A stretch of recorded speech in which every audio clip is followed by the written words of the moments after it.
Welcome back, everyone, to another episode of Cop Stories. I know I've been gone for a while. I've been very busy writing scripts, working on a couple of film projects. My voice is a little hoarse. It's a little different right now. I'm here this Christmas time, and here it is. I'm stuck in here because of COVID-19. I'm doing well. I feel good. There's no complications. Just have to, follow the process. That's why I'm not in my regular setup with the green screen and everything. I got to stay in my room and basically do everything because I have a son that lives here as well. So I'm going to protect him. But I most definitely want to get an episode of Cop Stories out. So, hey, let's do this, man. Another episode of Cop Stories. As a homicide detective, you are as strong as your word. And in the community, if your word is not strong, if your word is not your bond, you might as well just go do something else.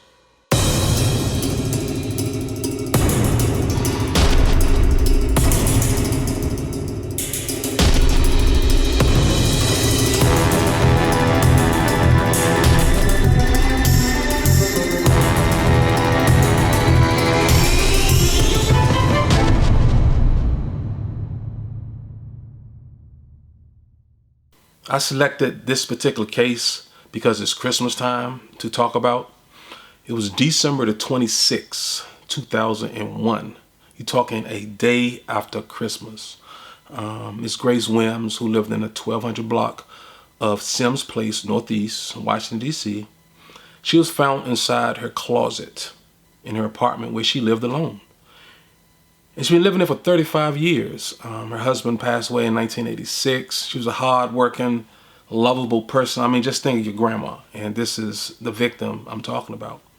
No doubt it was a sad situation. We interviewed a lot of people in the neighborhoods because in this particular case, more than likely, you're going to know that she more than likely knew her assailant. There was no forced entry into the place. So now we have to try to figure out who she will open the door for in order for someone to gain entry. It was only a 4-unit building, so of course we're going to interview the residents there. It's not that, hard to do. So we started looking at this one particular family, and a guy lived there by the name of Frank.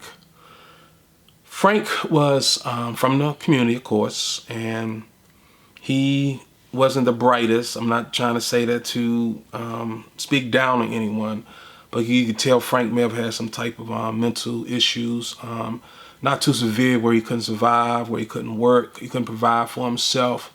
But, Frank had a cocaine problem. He was a user, even though he carried on his everyday life as far as employment, dealing with his family, and responsibility, things you have to do. He had a problem.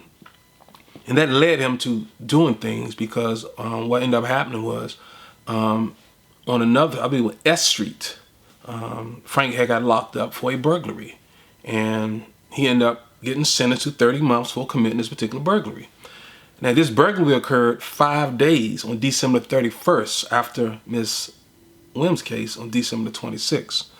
So most definitely he was a suspect in our case, but we didn't have enough information. Of course, there's no eyewitnesses or anything. So what we're doing in this process is just interviewing everybody, collecting DNA, fibers. I mean, just doing everything as far as forensics to help us with the investigation, because all we had was Ms. Williams in her apartment unconscious, and that was it. The investigation went dead for a long time. I'm talking over 3 years. Frank is away serving his 30 months. And what happened was one day I was just happened to be in the office just reviewing case files. And I don't know what made me just look into her case. But I started going through the case and I saw a report in there. I don't know how long the report been there. Like I said, I wasn't the lead detective on the case or anything like that. But I saw the report.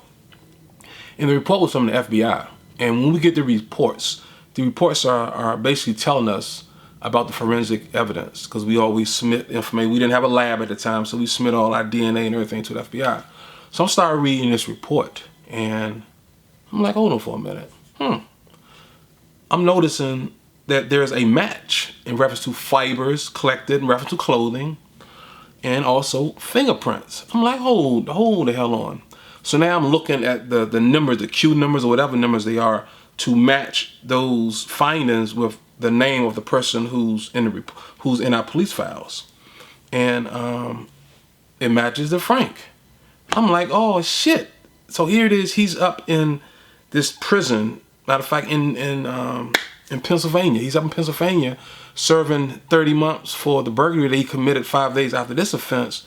And his name is on this report as far as the DNA evidence, after he done denied being involved. So I'm like, what the hell? So I go to the detective who's handling the case, and I'm just like, dude, did you read this report? This guy is more, he is the damn suspect in this case. And I, hey, bluntly, I just, hey, can I take this? Let me deal with it. Can I handle this? He didn't have a problem because he was so tied up on a lot of other things. So I most definitely took the case over, assisted with, you know, him and everything. Cause I was very familiar with it. A lot of us were familiar with the case. So I got with my guy, Detective Jeff Owens. We talked to the prosecutor. He said, look, we gotta go to Pennsylvania. Now he's like I say, he's doing his time. Matter of fact, it should be near towards the end when he's about to get out, because he only got sentenced to 30 months for the previous burglary. So we traveled up to Pennsylvania. We got into an interview room. We let him know that, hey, you can leave out of this room anytime you want to. By him being in a prison, he can get up and go whenever he wants to. We can't hold him there. We can't do anything. He only have to talk to us. He came in and introduced ourselves to him, because we did that just in case he didn't remember who we were when we talked to him previously and everything. But, long story short, we went straight at it. We said, look, man, you was interviewed previously in reference to the particular case. Now some new information has come about that tells us you were there, okay? And he started heeing and hawing, trying to deny it. I'm like, no, that's not gonna work. You were there. Like I said, you don't have to talk. You don't want to talk to it. You get up. You can roll out. He started talking about how he was working in the kitchen, and he didn't want to be dealing with this and all this and all that. And our thing was, look, you don't have to talk to us, but we have evidence now that shows and convince anyone, a jury, dude, you're gone. Simple as that. The weapon, the knife, I mean, just everything. His DNA is on things, the fiber from his clothing, everything. So he's like, oh shit. And he went on and just started telling us what happened. So here it is. He's doing time for a crime. He's about to come home for that crime, and he confesses to murder. I had no idea this dude was going to confess. I really did not think he was going to. I mean, you could just tell us to go to hell. We out of there. But he ended up confessing. And once he confessed, we told him he's going to have to come back to D.C. He said, no, I don't want to come back to D.C. Just let me stay up here. I love it up here. I'm working in the kitchen because he loves to cook, and, just don't disturb me. I'm like, well, you have to come to D.C. and face these charges, man. I mean, there's no way around that. So he said, okay, that's not a problem. So once we finished with him up there, oh, wow. Riding back, we were shocked. We looking at each other like, did this dude just confess inside prison? It just do not happen. We didn't do no trickery or anything. Even though we knew that, he wasn't the brightest bulb in the room, we most definitely did not any trickery. We were straight up about everything. We had the paperwork, showed them, look, God, this is the FBI report. Showed them how it read and everything. Compared it to the case jacket. I mean, we did nothing outside of the norm. We didn't take advantage of the situation. I know a lot of people nowadays talk about mental health, this and that, but like I always mentioned in cases, when it comes to investigations, man, we're not clinical doctors or therapists or counselors. Man, we're the murder police, and that's what we do. So we're concentrating on the case, the victim, the family of the victim, and those kind of things. And it was most definitely shocking that this guy is about to come home from doing time, but yet he admit that he murdered someone in this particular case. Most dudes would have fought it. They would have made up some kind of story. I was in there, I did this, I did that. I was in there on another day, I did this, I was in there previously. They would have came up with something. But he went and he admitted what happened. So now it's time to get him back to D.C. I got notified that he was back in D.C. So I was over in court or whatever I was doing, dealing with some other case or whatever it was. But I knew I was downtown. Had him over in police headquarters, went over there, and ended up getting a videotape statement from him in reference to everything that happened. And what I'm going to do, instead of me just sitting here just describing and talking about everything, I'm gonna go ahead and just play some of the tape for you. If this is her door, you just about as far as you go. If this is her door, where are you standing at? Like by where the steps at, like the little steps right there. Mm-hmm. Right there. Okay, so while you back there smoking crack, you said she opened the door? It scared me. So if I'm her, if I'm opening the door, what did you do? If I'm her opening the door? I had the knife in my hand and stabbed her. So with your left hand? Yeah. Oh, your right hand? I did it in this hand right here. So what was you doing with that hand? I had some coke in that You had hand. the coke in that hand? Yeah. You was smoking the coke? Yeah, and I had a little straight shooter. A straight shooter? Yeah. So she opened the door, you got the coke in that hand, Yeah. and how did you stab her? Like that. Do you know what side? I think it was this side. When she opened the door, did she say anything to you? She's like, what you doing? Okay. And you said that scared you? Yeah. All right, now let me ask you this. So, explain. She opened the door, she scared you, so you stabbed her. And explain to me, how did she get in the closet? I got scared, put her in there. And when did you put her in there?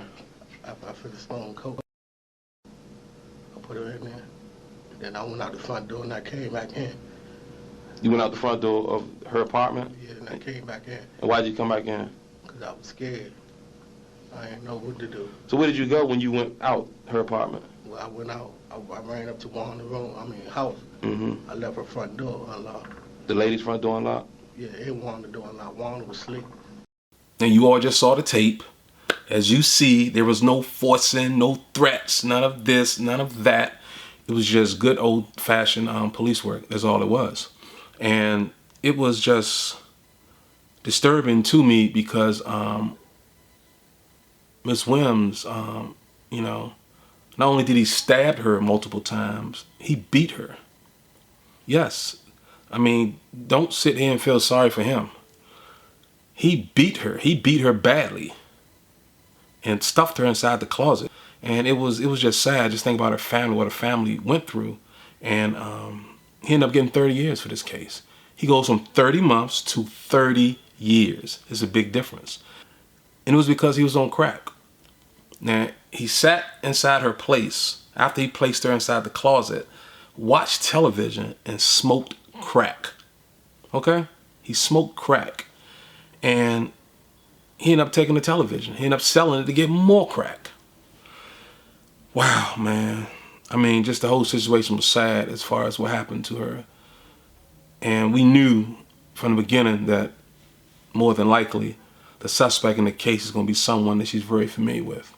And it happened to be Frank. I appreciate everyone for joining me on another episode of Cop Stories.